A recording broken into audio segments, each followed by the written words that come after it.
बिस्मिल्लाहिर्रहमानिर्रहीम। अस्सलाम वालेकुम मेंबर्स व्यूअर्स, होप सब खैर खैरियत से होंगे। आज वीकेंड की वीडियो में जी 2-3 इंपॉर्टेंट चीज़ें डिस्कस करते हैं क्योंकि नेक्स्ट वीक फिर सिचुएशन अभी तक दोबारा से जो सा कुछ मामलों में जो सा वो क्लैरिटी चाहती है और वो बहुत ज़रूरी है, अदरवाइज़ मार्केट फिर जो सा प्रेशर ले सकती है।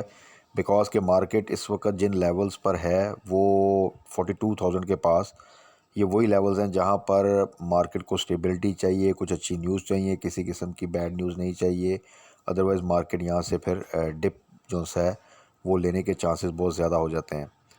तो एक तो ये थोड़ा सा डिस्कस करते हैं आईएमएफ के वाले से, कुछ पॉलिटिकल सिनेरियो जो सा वो डेवलप हो रहा है। प्लस इस वक्त जो स्टॉक्स हैं, कौन से स्टॉक को कहाँ पे आपने प्रॉफिट टेकिंग करनी है, कहाँ पे आप बाइंग करेंगे, दोनों स्ट्रेटजीज जिसमें अल्टीमेटली आप प्रॉफिट कर सके और आपकी प्रॉफिट की प्रोबेबिलिटी ज़्यादा हो और रिस्क जो सा मिनिमम हो। तो ये चीज़ असल में ज़रूरी है। अगर आप अपनी स्ट्रेटजी को फोकस रखेंगे, स्टॉक्स को फोकस रखेंगे, तो मार्केट की ये वॉलेटिलिटी भी आपको अच्छी ट्रेड्स दे देगी और आप कुछ ना कुछ उसमें से गेन कर सकेंगे। तो इन्हीं चीज़ों को डिस्कस कर लेते हैं। उसमें सबसे पहले आ जाएं आप आईएमएफ वाली न्यूज़ की तरफ, जो कि मोस्ट इम्पॉर्टेंट है इस वक्त। और ये जो पीछे एक आपने मार्केट को देखा कि एक पॉजिटिव मोमेंटम रहा, इवन दो के आपको पता है कि इंटरेस्ट रेट को रिकॉर्ड हाई सतह पर लेके गया स्टेट बैंक, बट मार्केट ने उसको नेगेटिवली इसलिए नहीं लिया क्योंकि असल टारगेट आईएमएफ के साथ जो हमारा एग्रीमेंट होना है वो उसकी तरफ फोकस था कि ये स्टेप्स हम इसलिए ले रहे हैं क्योंकि आईएमएफ की डील जल्दी क्लोज हो। तो इसलिए उन स्टेप्स का वो जितने भी नेगेटिव थे, उनकी नेगेटिविटी, उनका प्रेशर जो है वो सेट असाइड हो गया। बट प्रॉब्लम ये है अब कि अगर आईएमएफ की डील में मज़ीद डिले आता है, जबकि एक तरफ न्यूज़ आती है कि वन करीब जो है वो एग्रीमेंट हो जाएगा, एक तरफ न्यूज़ आती है कि उसमें मज़ीद डिले आ गया, तो ये चीज़ें अगर डिले होती हैं तो फिर आप जो है ना मार्केट के लिए कोई अच्छी न्यूज़ नहीं है ये। और ऐसे सिनेरियो में एहतियात जो है वो थोड़ी ज़रूरी है क्योंकि मार्केट जब एकदम डिप लेती है फिर आपको सम टाइम नहीं मिलता। तो इसलिए पहले से डिसीजन लेना कि अगर जहाँ जहाँ पे आप पॉजिटिव साइड पे हैं वहाँ पे या तो थोड़ी प्रॉफिट टेकिंग करें या स्टॉप लॉस लगा के चलें, तो फिर तो बेहतर है। अदरवाइज़ अगर आप वेट करेंगे कि न्यूज़ आएगी और फिर आप इमीडिएट एक्शन है तो सम टाइम उसका टाइम नहीं मिलता। तो इस चीज़ को थोड़ा सा फोकस में रखना है आपने। और लेट्स सी कि आईएमएफ के साथ हमारे मामलात क्या इस वीक में क्लोज़ होते हैं या नहीं, क्योंकि ये बहुत ज़रूरी है। अब थोड़ा सा सपोर्ट हमें चाइना की तरफ से मिल चुका है, बट आगे जाकर अगर फिर ये चीज़ें डिले होती हैं तो हम फिर उसी सिचुएशन में आ जाएंगे कि हमारे जो फॉरेन रिजर्व थोड़े से इंक्रीज़ हुए हैं वो दोबारा से डाउन साइड पे चले जाएंगे। Eight the same time inflation high side पे है बहुत, इंटरेस्ट रेट आपका ऑलरेडी ऑल टाइम हाई के पास है, तो ये सिचुएशन काफ़ी ख़राब हो सकती है। ऑन द अदर एंड अगर आप पॉलिटिकल साइड पे हैं तो इस वक्त दोबारा से आपने देखा जो जो एक अनफॉर्चुनेट इवेंट हुआ, ये जो प्रीवियस रैली पे। तो अब क्योंकि इलेक्शन का शेड्यूल जो सा वो आ चुका है और अगर इस तरह ही आने वाले दिनों में भी रैलीज़ में कुछ इस तरह खुदा न खास्ता वायलेंस होता है और इस तरह के इवेंट्स होते हैं तो ये बहुत ज़्यादा डिज़ास्टरस सिचुएशन हो सकती है मुल्क के लिए। तो इस चीज़ से भी अवॉइड करना ज़रूरी है, थोड़ा सा एहतियात करना ज़रूरी है और इन न्यूज़ को थोड़ा सा आप वॉच करते रहें ताकि उसके अकॉर्डिंगली आप अपना जो है वो चीज़ों को प्लान करें। और ऐसी कोई सिचुएशन नहीं है अभी कि आप फ़ौरन से अपना जो सा है वो फुल इन्वेस्टमेंट जो है इन्वेस्ट कर दें कि कोई चीज़ मिस ना हो जाए, क्योंकि इस वक्त मेरा नहीं ख्याल बहुत कम लोग होंगे जिनके पास 100% कैश होगा। कुछ ना कुछ कहीं ना कहीं बाइंग है, 50% है किसी की, 80% है किसी ने, फुल बाइंग की हुई है। तो असल ज़रूरत यहाँ पे ये है कि इस पूरे सिनेरियो में जब तक कि वॉलेटिलिटी रहती है आपका फ्री कैश कुछ ना कुछ ज़रूर होना चाहिए, क्योंकि अपॉर्चुनिटीज़ मिलती रहती हैं। और एट द सेम टाइम किसी किस्म की ओवर एक्साइटमेंट में हाई साइड पे बाय तो बिल्कुल भी नहीं करना। बहुत से स्टॉक्स, अगर कोई एक स्टॉक आपसे मिस भी हो जाता है, नो वरीज़, वो आपको दोबारा चांस दे देगा। प्लस और बहुत से स्टॉक्स हैं जो कि इस वक्त इतने बेहतरीन लेवल्स पे हैं कि अगर आप उसको छोड़ के उनमें आ जाएं तो वो आपको बहुत अच्छी मूवमेंट दे देंगे। कुछ स्टॉक्स जो हम डिस्कस करते हैं साथ साथ लेके चल रहे हैं, कुछ जिनमें कुछ एडिशन भी होती रहती है, कुछ में हम एग्ज़िट भी लेते रहते हैं और दोबारा उनको टारगेट भी करते हैं। वो रीज़न यही है कि वो कुछ ऐसे सेक्टर्स में से सिलेक्टेड स्टॉक हैं जिन्होंने लास्ट ईयर हमें बहुत अच्छा प्रॉफिट दिया। तो stock market as a whole, और उसमें भी अगर आप देखें इंडिविजुअल स्टॉक्स या शेयर्स जो से हैं, वो कोई ऐसे नहीं है कि जिसमें से आपने एक दफ़ा प्रॉफिट कर लिया उसके बाद आपने कभी उसको देखने नहीं है। कुछ स्पेसिफिक क्वार्टर्स होते हैं जहाँ पे आपने उनको टारगेट करना होता है। कुछ होल ईयर आपको अच्छी स्विंग ट्रेड्स देते रहते हैं, कुछ को आपने लॉन्ग टर्म के लिए फॉर पे आउट जो है वो टारगेट करना होता है। तो इसीलिए स्टॉक्स भी आप एक सिलेक्टेड स्टॉक्स अपना रखें कुछ सेक्टर सेलेक्ट कर लें, उन्हीं में आप ट्रेड करें। प्लस कुछ अच्छी न्यूज़ आती हैं, किसी सेक्टर में कोई इंप्रूवमेंट, कोई अच्छी न्यूज़ है, ओवरऑल कोई स्टॉक्स की टर्न अराउंड सिचुएशन है, तो उसको आप ऐड कर लें। रादर के आप एक स्टॉक में अगर आपको एक प्रॉफिट मिल रहा है और आप उसको छोड़ के किसी दूसरे स्टॉक में या पेनी स्टॉक में चले जाएं और फिर वहाँ से लॉस करवा लें, तो ये स्ट्रेटजी भी बेहतर नहीं है। स्टॉक सिलेक्शन में जितना आप एनालिसिस कर सकते हैं, जितना उसकी वर्किंग कर सकते हैं, वो कर लें। बट अगर तमाम चीज़ें देखने के बाद आपको अंदाज़ा होता है कि यार ये स्टॉक अच्छा है और इसको अगर मैं लेके चलूँ, साथ साथ इसी में ट्रेड करूँ, तो ये फंडामेंटली भी बुरा नहीं है, अच्छे प्राइस लेवल पे है, इसके all time high, yearly high क्या हैं, ऑल टाइम लो, ईयरली लो क्या है, इसके इस वक्त ईपीएस क्या है। अगर ये तमाम चीज़ें आप स्टडी कर लेते हैं और उसमें एंट्री लेते हैं, तो फिर उसी में अगर आप प्ले करें, उसी को आप एवरेज करें, उसी को आप प्रॉफिट टेकिंग करें, री बाय करें, तो मेरा ख्याल है कि आप उसी में से बहुत अच्छा जो है वो गेन कर सकते हैं। प्लस बाकी मैंने कहा कि साथ साथ चीज़ें इंसान ऐड करता रहता है अकॉर्डिंग टू द न्यूज़, तो फिर तो आप बेहतर है। बट अगर आप जस्ट ब्लाइंडली चीज़ों पे जंप इन करते जाएंगे और अच्छे स्टॉक में अगर आपको एक दफ़ा प्रॉफिट मिल गया, तो आप कहें यार इसमें तो अब मुझे मिल गया, मैं किसी और स्टॉक में जाता हूँ, और उस स्टॉक को आप बिल्कुल छोड़ दें जो कि अच्छी स्विंग ट्रेड भी दे रहा है, तो फिर भी आप मेरा ख्याल में कि एक रिस्की जो है वो गेम कर रहे हैं। तो इन चीज़ों को अवॉइड करें। बाकी मार्केट तो देखें, पिछले सारे अरसे में ही अगर आप देखें तो कोई ना कोई न्यूज़, वॉलेटिलिटी अच्छे खासे डिप लेती रहती है, मार्केट प्रेशर में आ जाती है, रेंज बाउंड रहती है, तो ये अब यूज़ टू है। और मेरा ख्याल है मार्केट में इस वक्त जो इन्वेस्टर है वो भी अब ज़्यादातर वो इन्वेस्टर है जो इन चीज़ों को देख रहा है। स्मॉल इन्वेस्टर और वो इन्वेस्टर जो जल्दी पैनिक में आता है, वो ऑलरेडी मार्केट से निकल चुका है। इसीलिए अगर आप देखें तो मार्केट अब उतना बुरा इम्पैक्ट नहीं लेती किसी न्यूज़ का, जितना एक ज़माने में आप देखें तो मार्केट हार्ट की तरफ चली जाती थी, 1500 पॉइंट, 1000 पॉइंट ऐसे नीचे गिर जाती थी। तो ये चीज़ एक अच्छी भी है, और सिर्फ ज़रूरत इस चीज़ की है कि जैसे ही मार्केट का कॉन्फिडेंस बिल्ड होगा, चीज़ें स्टेबलाइज की तरफ जाएंगी, तो फिर नया इन्वेस्टर भी आएगा, प्लस ये इन्वेस्टर मज़ीद कॉन्फिडेंस के साथ मूव करेगा, तो मार्केट एक अच्छी जंप जो है वो दे सकती है। तो अब कुछ स्टॉक्स को डिस्कस कर लेते हैं कि कौन से स्टॉक में क्या पोटेंशियल है, किस प्राइस लेवल पे हमने एग्ज़िट लेना है, किस प्राइस लेवल पे हमने इसको बाय बैक करना है या एवरेज करना है या बाय करना है, और शॉर्ट टर्म के लिए क्या पोटेंशियल है, और लॉन्ग टर्म में हमें क्या इससे जो सा बेनिफिट मिल सकता है। तो उसमें सबसे पहले आ जाएं ओजीडीसी की तरफ। ओजीडीसी को हम डिस्कस करते रहते हैं, जो उसमें हमने गेन किया। अभी रिसेंट जो इसका डिप आया था उसमें हमने 82 81 के पास जब भी दोबारा आया था, वहाँ पे दोबारा इसको टारगेट किया, और अभी के लिए इसका जो स्पैन बन रहा है वो ये बन रहा है कि 80 के पास, यानी 85 से नीचे जब जाना स्टार्ट हो वहाँ पे आप बाइंग स्टार्ट कर दें, और जैसे 90 से ऊपर जाना स्टार्ट हो वहाँ पे आपने प्रॉफिट टेकिंग स्टार्ट कर देनी है। बाइंग अभी भी जो मार्केट की सूरत है उसमें वन गो में नहीं करनी। इसी तरह अगर आप प्रॉफिट टेकिंग भी चाहते हैं तो उसको भी आप स्टेप्स में कर सकते हैं, पार्शियल प्रॉफिट टेकिंग के साथ स्टार्ट कर सकते हैं।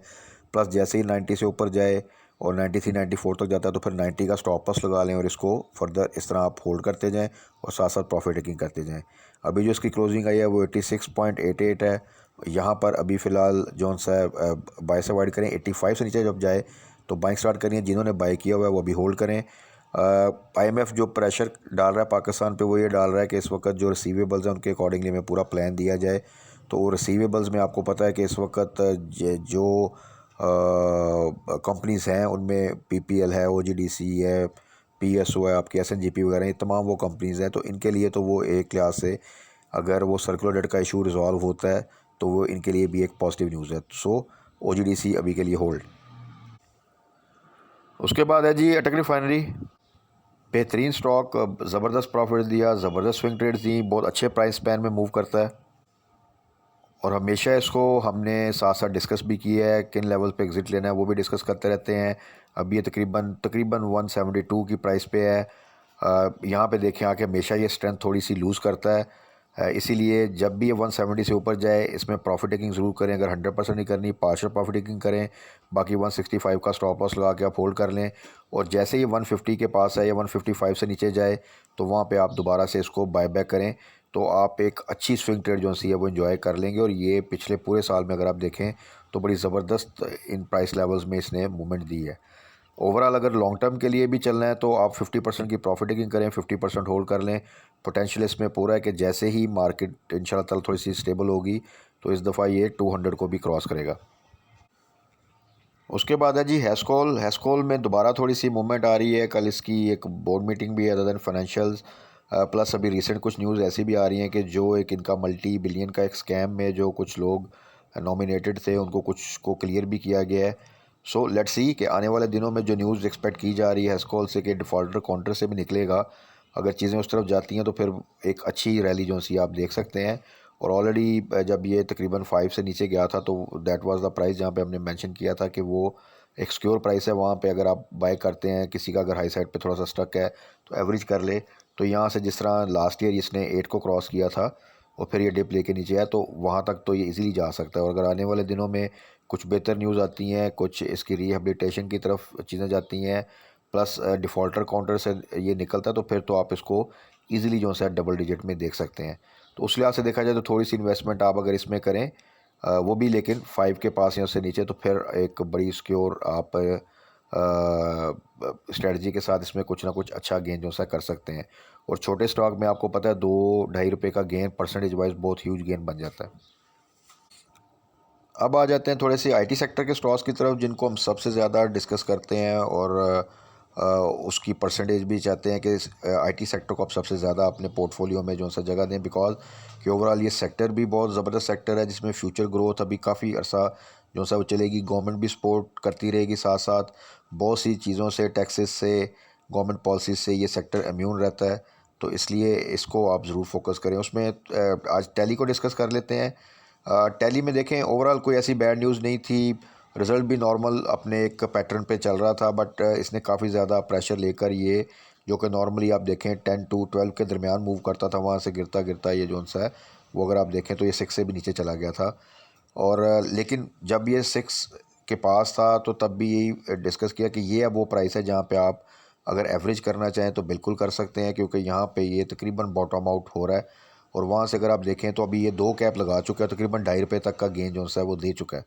तो अब जिन दोस्तों ने भी 6 के पास या उससे नीचे बाई किया हुआ है, वो उस क्वांटिटी को अब जो है वो मेरा ख्याल है कि प्रॉफिट टेकिंग कल हाई साइड पे आपको 8 से ऊपर कर लेनी चाहिए, या फिर 7.5 का स्टॉप लॉस लगा के होल्ड करें। विदाउट स्टॉप लॉस इसको होल्ड नहीं करना। और अगर आपको इस टाइम में ये तकरीबन 2-2.5 रुपये का गेन मिल रहा है तो उसमें आपको उस क्वांटिटी की ज़रूर प्रॉफिट टेकिंग कर लेनी चाहिए। तो फिर आप ओवरऑल अगर आपने 10 पे भी बाय किया हुआ है, 11 पे भी बाय किया, तो आप बहुत बेहतर पोजीशन में आ जाएंगे। और जो इतना एक आप स्टक होंगे तो वो सिचुएशन काफ़ी बेहतर हो जाएगी।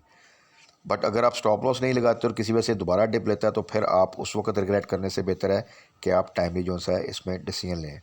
ओवरऑल अगर देखा जाए तो टैली में पूरा पोटेंशियल है कि डबल डिजिट में जाएगा, बट डेफिनेटली किसी किस्म के भी डिप से बचने के लिए प्रॉपर स्ट्रेटजी को फॉलो करना वो ज़रूरी है। उसके बाद है जी नेटसोल। नेटसोल का भी आप सबको पता है कि इसने लास्ट ईयर जो रैली बनाई हम डिस्कस भी करते रहते हैं। अभी जो एक रिसेंट डिप आया था, रिज़ल्ट भी बुरा था बट उसका इम्पैक्ट भी आ गया। अभी इस वक्त तकरीबन 80 पे ये मूव कर रहा है। 80 से नीचे बेहतरीन प्राइस थी, इवन 85 से नीचे कोई भी प्राइस आप ले लें तो वो बड़ी अच्छी प्राइस है। It's an opportunity.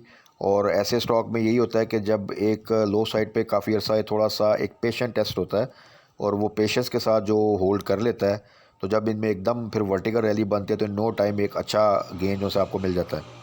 So net soul को अगर आप लास्ट ईयर भी देखें तो तब ये तकरीबन इसने 82-83 से एक रैली बनाई थी और स्ट्रेट जो है वो 110 से ऊपर जाकर बल्कि 123 तक ये गया था। और फिर काफ़ी अर्सा जो है 100 to 110-115 के दरमियान मूव करता रहा। तो this is again the right time कि यहाँ पे अगर आप एवरेज करना चाहते हैं, बाय करना चाहते हैं या बाय बैक करना चाहते हैं, तो इसको आप ज़रूर टारगेट करें। आईटी सेक्टर का स्टॉक है। इस दफ़ा अगर इसने लॉस शो किया है, इसका अगर आप हिस्टोरिकली देखें तो आप नेक्स्ट जो सा क्वार्टर में इमीडिएटली प्रॉफिट भी देख सकते हैं। तो इसमें बड़ी ज़बरदस्त रैली जो सी है वो बन सकती है। सो नेट सोल को इन रेट्स के ऊपर आप ज़रूर थोड़ा सा बाय करके होल्ड करेंगे तो इंशाल्लाह ताला आने वाले दिनों में 100 तो आप मिनिमम टारगेट कर सकते हैं। उसके बाद है जी वेंसियन। वेंसियन ज़बरदस्त स्टॉक है। इसके रिज़ल्ट आपके सामने हैं। इसके मटेरियल इन्फॉर्मेशन जो डिफरेंट लेवल्स पे आती रहती हैं टाइम टू टाइम, जो प्रोजेक्ट्स इनके पास हैं ओवरसीज़ मिडल ईस्ट में, उस लिहाज से अगर देखा जिसमें अभी बिल्कुल रैली उस तरह की नहीं बनी, बट जो प्राइस लेवल्स हैं इसके बेहतरीन प्राइस लेवल हैं। थोड़ी सी पेशेंस के साथ ऐसा स्टॉक अगर आप लॉन्ग टर्म के लिए लेके चलें तो हर साल पे आउट आता है इन फॉर्म ऑफ बोनस। अभी इसकी जो अनाउंसमेंट है मोस्ट प्रॉब्ली हिस्टोरिकली देखें तो मार्च एंड या अप्रैल में होती है। तो अनकरीब आप मे बी इस वीक में वो डेट अनाउंसमेंट शायद आ जाए। तो उस लिहाज से अगर आप देखें तो एक रैली जो सी एक्सपेक्टेड है, हिस्टोरिकली देखें तो 20% बोनस, 25% बोनस, ये रेंज में बोनस भी आता है। तो अगर आप इसको लॉन्ग टर्म के लिए भी होल्ड करें इन प्राइस लेवल्स पे, तो आप बोनस भी अवेल करें, उसकी एक कैपिटल गेन भी होगा, रैली बनेगी, एक्स होने के बाद ये अपनी प्राइस को रिकवर भी जल्दी कर लेता है। तो अगर आप देखें तो इन एनी केस आप विन विन सिचुएशन में हैं।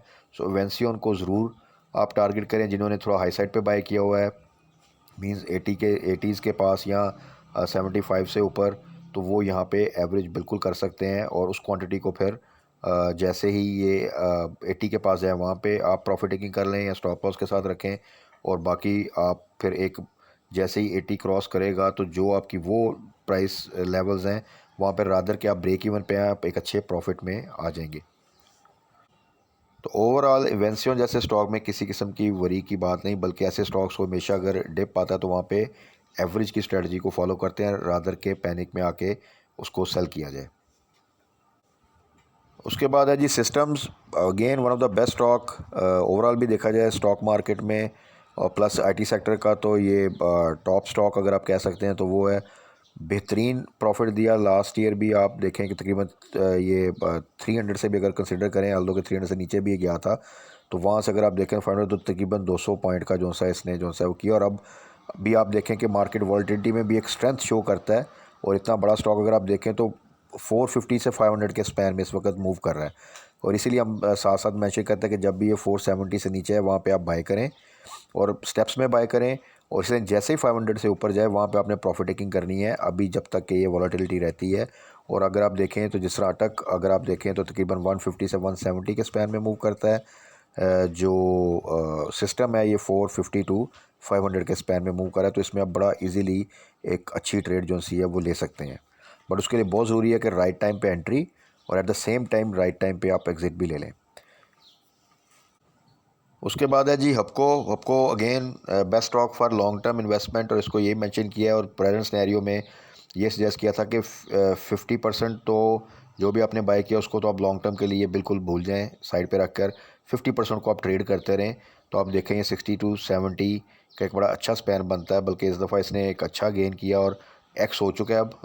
इस दफ़ा भी डिविडेंड दिया इसने, और इस वक्त अगर आप देखें तो 70.3 पे ट्रेड कर रहा है।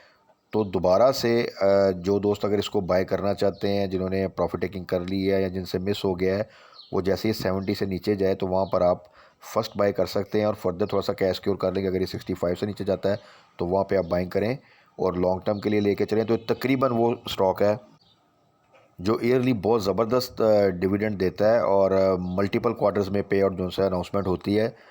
और अभी जो इसके लेवल्स हैं, जो इसका पोटेंशियल है, उसमें एक अच्छा कैपिटल गेन प्लस अगेन एक अच्छा पे आउट स्टिल जो है वो आपको आने वाले दिनों में मिलता रहेगा। सो हपको को आप ज़रूर जो है वो कंसिडर करें। इसके बाद आ जाएं जी टीपीएलपी पे। टीपीएलपी में भी अच्छी न्यूज़ है, रिज़ल्ट भी अच्छा आया है। इस वक्त प्राइस लेवल्स बहुत अच्छे थे जब ये 15 से नीचे था बेस्ट प्राइस।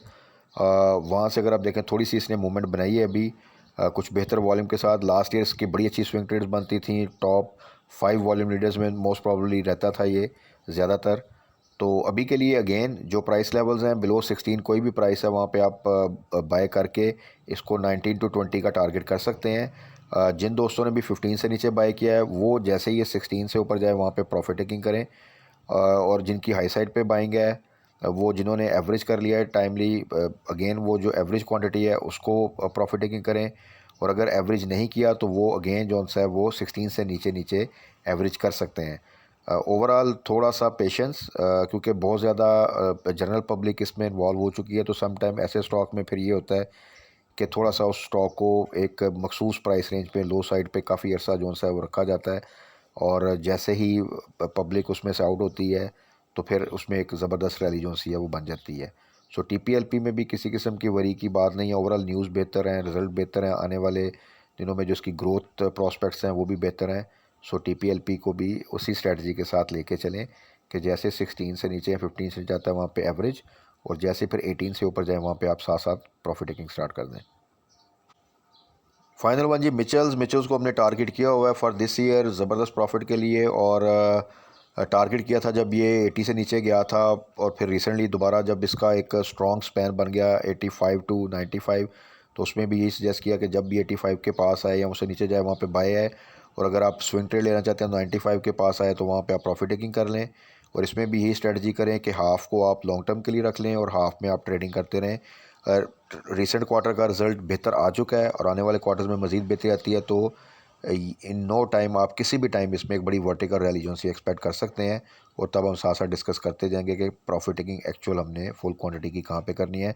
अभी के लिए आइदर आप फुल क्वांटिटी होल्ड कर लें या फिर आप 50% को ट्रेड करें 85 टू 95 के स्पैन के दरमियान, और बाकी 50% को आप होल्ड कर लें। तो ये तो थी जी आज की वीडियो। बाकी कल मार्केट के दौरान क्या न्यूज़ आती हैं, पॉलिटिकल साइड पे क्या डेवलपमेंट्स होती हैं, अल्लाह करे कि चीज़ें पीस की तरफ रहें, और IMF के साथ हम कितनी जल्दी डील क्लोज़ करते हैं।